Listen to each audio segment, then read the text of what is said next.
Hello, Heidy. How are you? Welcome back to Vital Steps to Wellness, the podcast where we talk about real problems and also we provide solutions, things that have worked with people and help us just to overcome anything. So we are actually on part 3 of Heidy's journey. We have talked about her lost weight surgery, something that obviously took a lot of courage and a big decision for her to go through. And on the first podcast, we talked about choosing the right doctor, getting the right health coach, and why she decided to do it. On part 2, we actually talk about the behaviors that she had to implement on her life, not only to go through the surgery, but actually to help her through her entire life, because now her life is different just because of that surgery. And today we're going to talk about the mental stages that you go through when you have to embark this surgery. Heidy, start telling us about acceptance of a new reality. Yes. Hola, Marcia. How are you? Welcome back to yourself. Yes, I can't believe it's part 3 already of this series. So, and thank you again for allowing me to share my journey. So the mental piece that I've had to go through and still going through is very important to understand that, and I've had to accept it, right? So that is the part of the acceptance, to really know what you're going to go through, making the decision itself, a fear in it, right? Because it's the fear of the unknown. Now you're thinking, I have to make this decision. Am I making the right decision? Do I have, as we talked about, do I have the right doctor? Am I ready for this lifetime change? Because you will forever be a bariatric patient, that's what it's called, a bariatric surgery. So you will forever be a bariatric patient. So making those changes and understanding and accepting that is key. And when you said that accepting those steps, what are those things that you had to accept? Just I know we have mentioned that in other videos, but just as a little quick refreshment for everybody. Accepting the way that you're going to eat, accepting the changes that your body's not going to be the same anymore. The changes that your body's going to go through physically.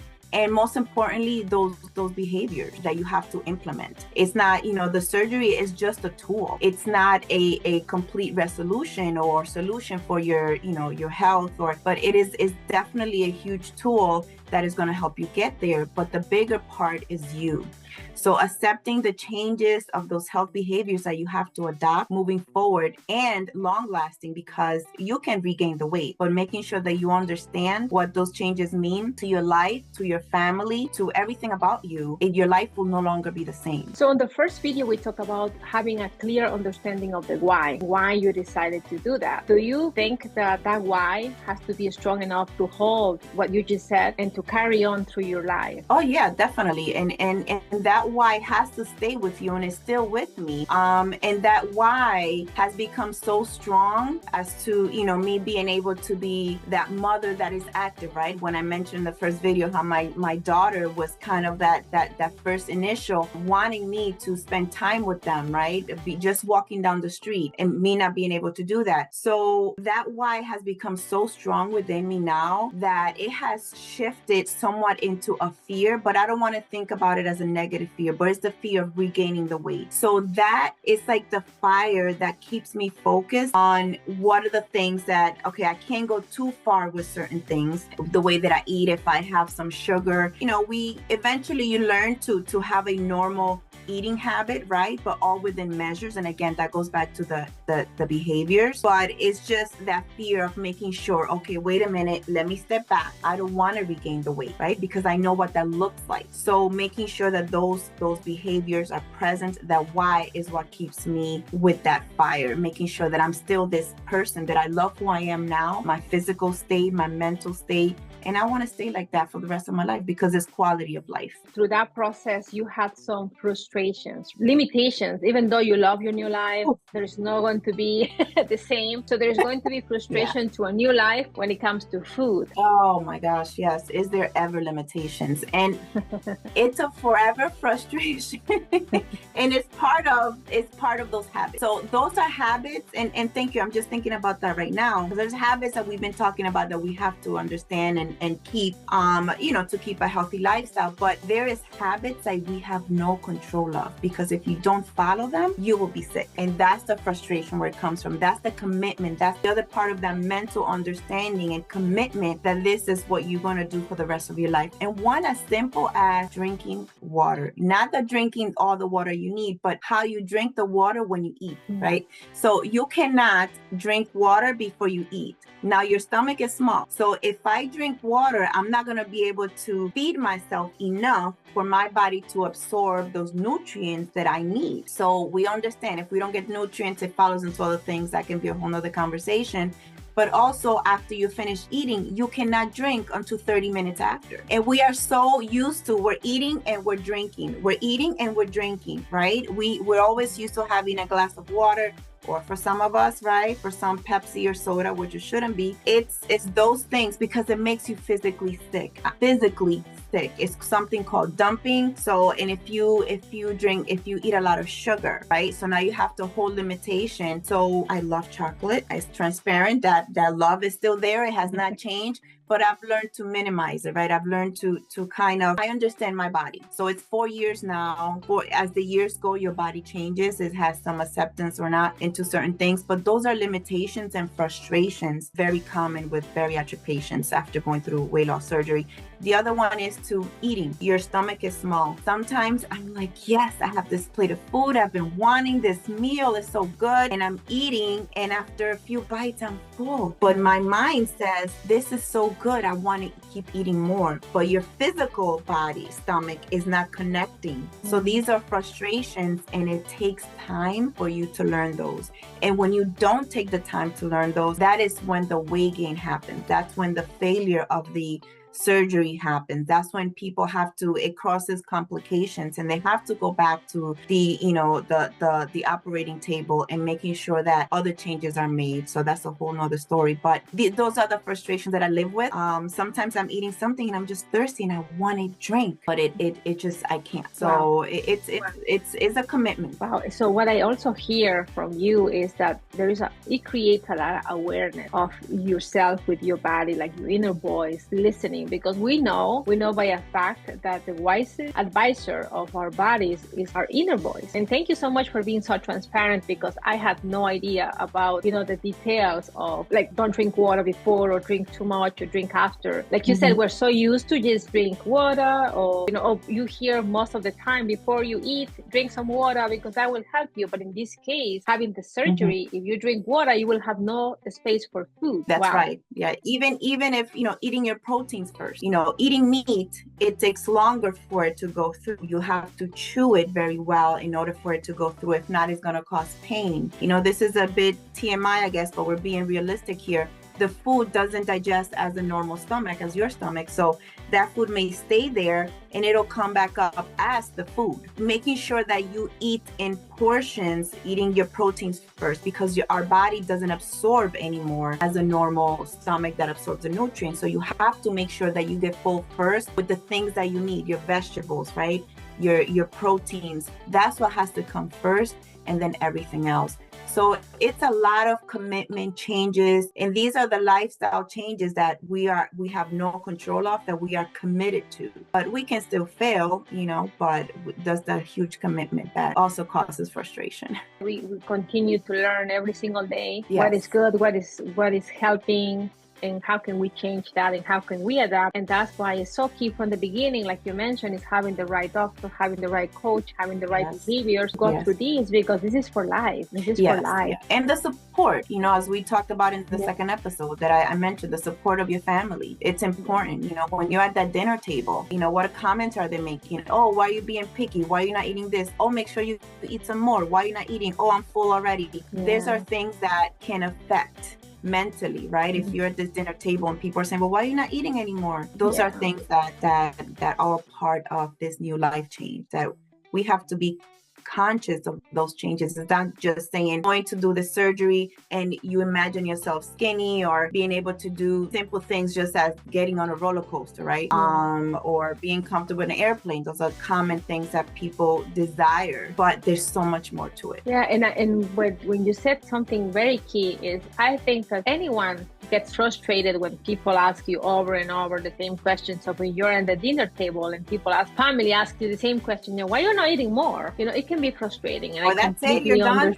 Yeah. So those comments can hurt you. Maybe you don't even want to share them anymore. And you're like, why my family doesn't understand me? So having that communication from the beginning, that this is how it's going to be, I think is definitely helpful. So thank you for sharing that. So at any point, did you feel any shame of having the surgery after you have experienced weight loss on your own? Because that's what you mentioned on the first episode, that you were a gym person, you actually were even an instructor, a health fitness coach. Yes. So what happened there? Did you feel any shame? Like, they make you feel shame with comments? I will start with how I felt myself. I felt a letdown because I was this fit person. I did it on my own, right? My own sweat, blood, and tears, right? Just going to the gym, and then I regained the weight plus more. Health changed, and the best option for me at that moment was the surgery. By doing that before, not giving in, and a comment was made, oh, you're taking the easy way out. I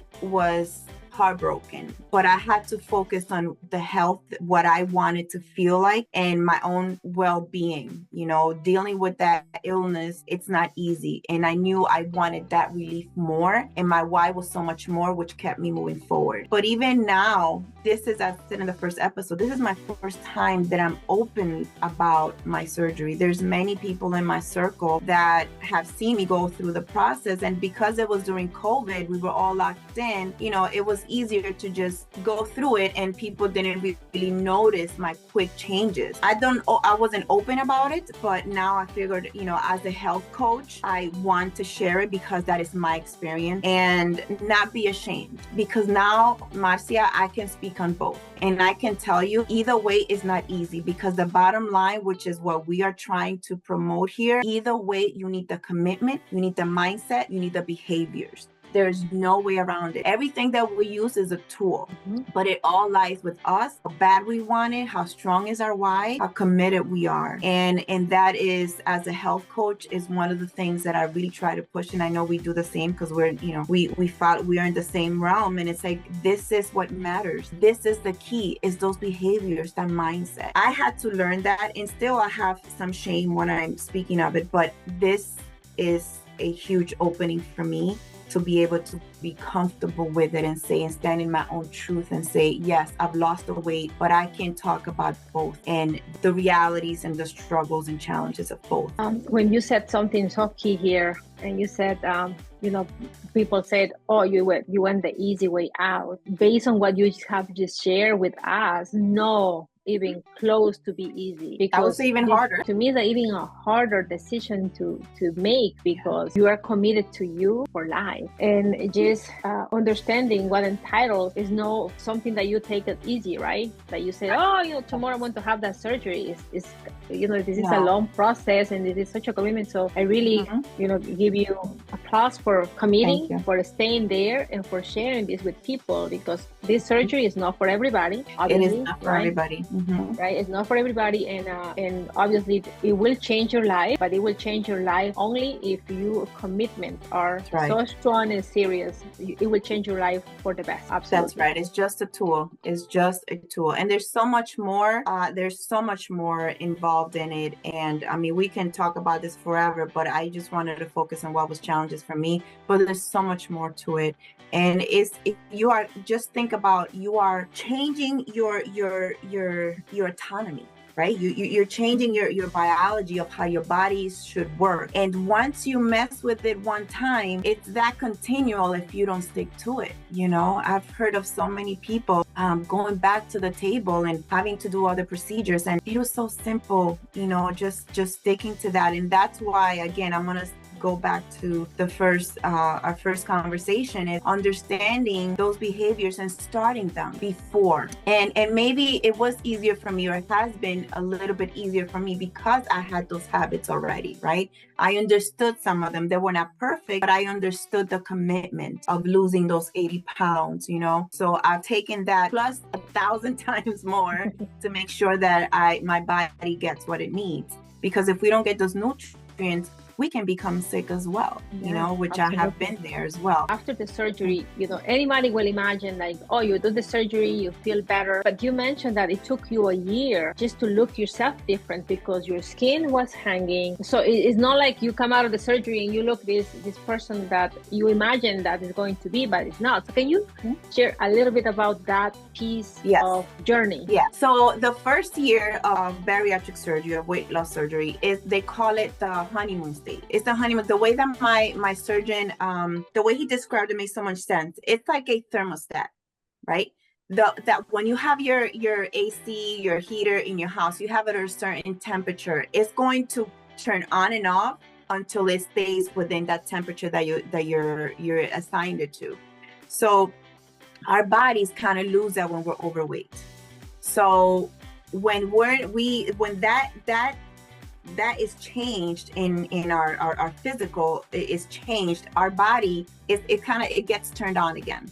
So it begins to lose weight tremendously fast. So that first year you can lose so much weight and your body is transforming. There's a lot of loose skin.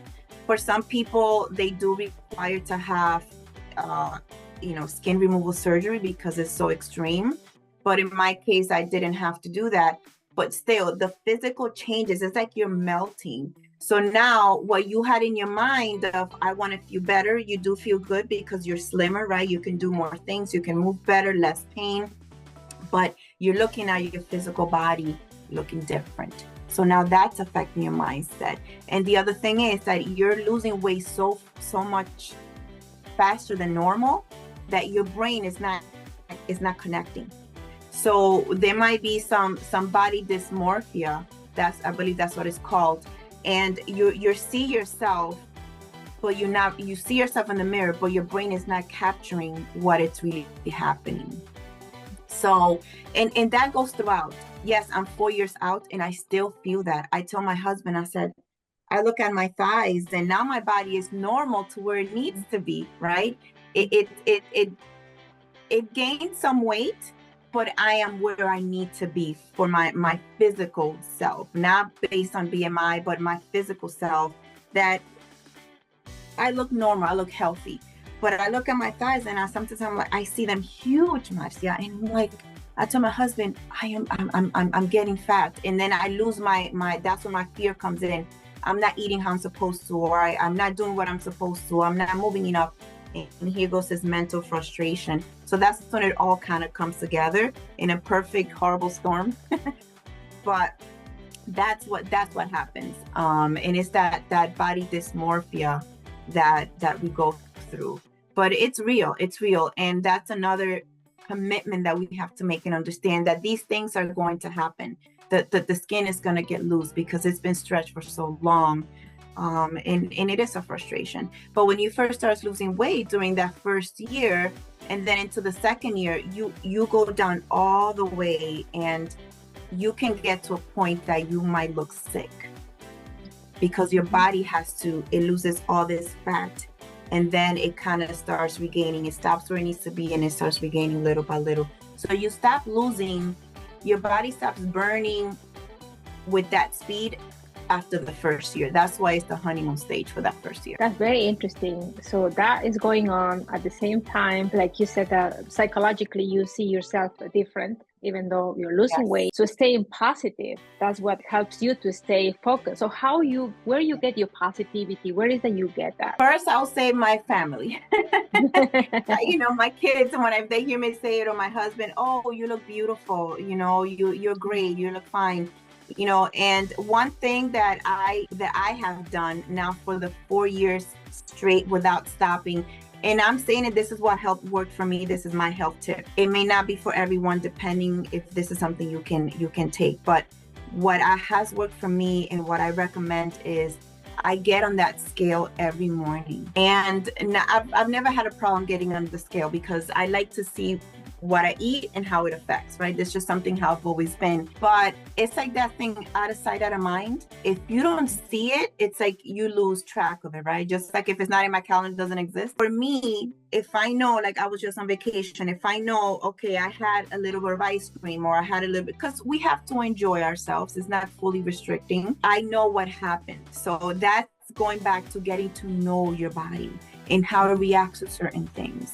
So I know I give myself a leeway of 10 pounds. So I know in the summer I'm here, in the winter I'm here. So then when the summer comes, I can be here.